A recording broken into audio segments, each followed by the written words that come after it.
ऐसे दिल्ली में अन्य राज्यों की सरकार की तुलना में खर्चा कम है।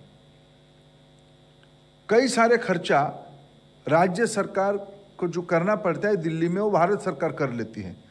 पुलिस के खर्चा अन्य राज्यों में उन राज्य सरकारों को करना पड़ता है, दिल्ली में उसकी खर्चा भारत सरकार करती है। अनेक सारे रोड्स की खर्चा भारत सरकार यहां कर लेती है। एक राज्य की जिम्मेवारी जो रहता है उसकी दिल्ली जैसे प्रांतों में एक सब्सटेंशियल अमाउंट अन्य एजेंसी खर्चा कर देता है, भारत सरकार खर्चा कर देती है। यानी एक राज्य क्या सरप्लस स्टेट है। उसके बाद जो लोग शिक्षा को अपना एक बड़ा ब्राउनिंग पॉइंट मानते हैं, उनकी मैं बहुत ज़्यादा नहीं 4 पॉइंट उन्हीं की तथ्य के ऊपर रखता हूँ। जब ये लोग सत्ता में आए तब दिल्ली में सरकारी स्कूलों में जितना एनरोलमेंट होता था, आज उस एनरोलमेंट की संख्या घटी है। यानी सरकारी स्कूलों में उन्हीं के कार्यकाल में विद्यार्थियों की संख्या घटी है। ये उन्हीं की स्टैटिस्टिक्स, शिक्षा विभाग की स्टैटिस्टिक्स कहता है।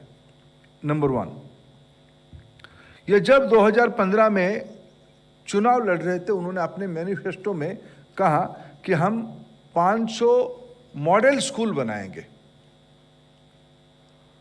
मैं एक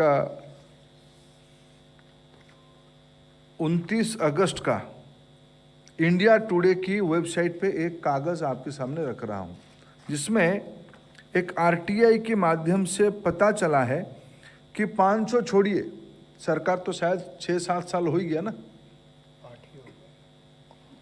इस 7-8 सालों के अंदर 500 छोड़िए 63 स्कूल खोले हैं। विद्यार्थी घटे हैं, स्कूल नहीं खोले हैं। उनकी शिक्षा विभाग की वेबसाइट से ये पता चलता है दिल्ली में स्कूल्स नहीं बने हैं जितना वादा था। और सबसे और चिंता की विषय है, उन जो बच्चे जहाँ सरकारी स्कूलों में पढ़ते हैं उन स्कूलों की गुणात्मक स्थिति क्या है। ये कहा जाता है कि हमने दुनिया के अंदर अच्छा शिक्षा व्यवस्था कर दी।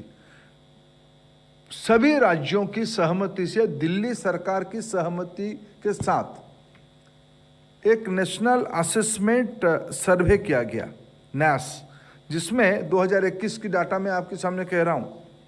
दिल्ली की लगभग 1602 स्कूल के अंदर ये सर्वे हुई, जिसमें लगभग 10,000 टीचर पार्टिसिपेट किए। लगभग 65,000 स्टूडेंट्स को रैंडम सैंपलिंग के साथ सर्वे किया गया। कई प्रकार के मानक था, क्लास 3, क्लास 5, क्लास 8, क्लास 10। ये 4 क्लास की स्टूडेंट्स का असेसमेंट किया गया। मित्रों, ये चारों वर्टिकल में दिल्ली राष्ट्रीय औसत से, दिल्ली की सरकारी स्कूल्स राष्ट्रीय औसत से ये काफ़ी पीछे हैं। अगर 100 में से राष्ट्रीय स्तर पे सरकारी स्कूलों को 54 पॉइंट्स मिल रहा है, दिल्ली में 42 पॉइंट्स मिला है। क्लास 5 में अगर राष्ट्रीय औसत 48 है, दिल्ली को 37% मिला है।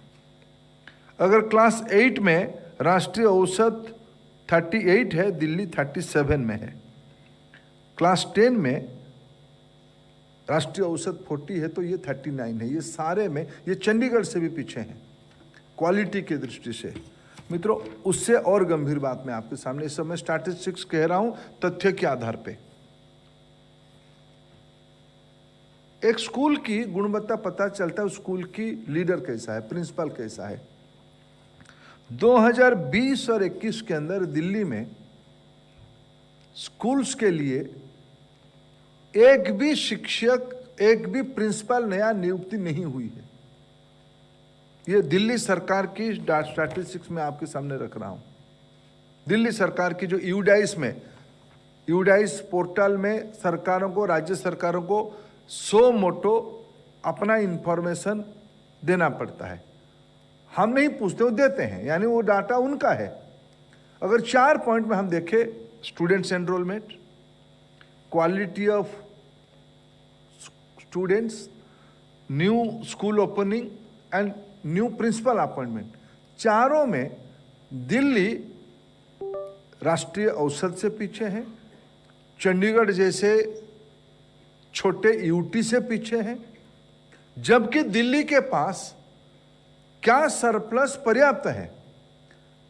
जो लोग अभी अभी पंजाब में सत्ता में आए और उनके बारे में पंजाब और दिल्ली मिला के मैं तो बहुत आनंदित हुआ जब ऐसे अनुराग जी जब बोलते हैं हमको अच्छा लगता है। उन्होंने उनके बारे में कुछ डी डा लगा के अच्छा शब्द लगाया। तो पंजाब की एक जानकारी आप ही की लोगों से आज अखबारों में छपी है। पंजाब की वहाँ सरकारी कर्मचारी अधिकारियों को 6 दिनों से तनख्वाह नहीं मिली है। जो लोग अपने सत्ता में कहीं पैसा होने के बाद प्रिंसिपल नहीं नियुक्ति करते हैं, स्कूल नहीं खोल पाते हैं, किसी राज्य में तनख्वाह नहीं दे पाते हैं, ये स्कूलों को कबाड़ा खाना कहते हैं। इसीलिए इस प्रकार की बयानवीरों को मैं गंभीरता से नहीं लेता हूं। उनको सद्बुद्धि होनी चाहिए। ये शिक्षा जैसे एक जब देश एक नई मिजाज पे जा चुका है, उस समय में कई सारा विषय आज देश सारे भेदभाव को भूल के एकमत हो रहा है, उसमें से भी उनको एक सकारात्मक भूमिका अपनानी चाहिए।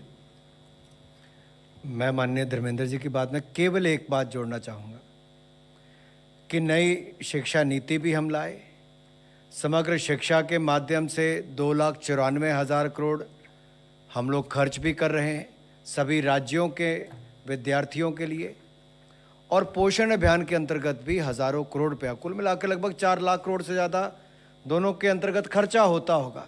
ये 4 लाख करोड़ रुपया बच्चों की शिक्षा और पोषण के ऊपर नरेंद्र मोदी जी की सरकार खर्च करती है।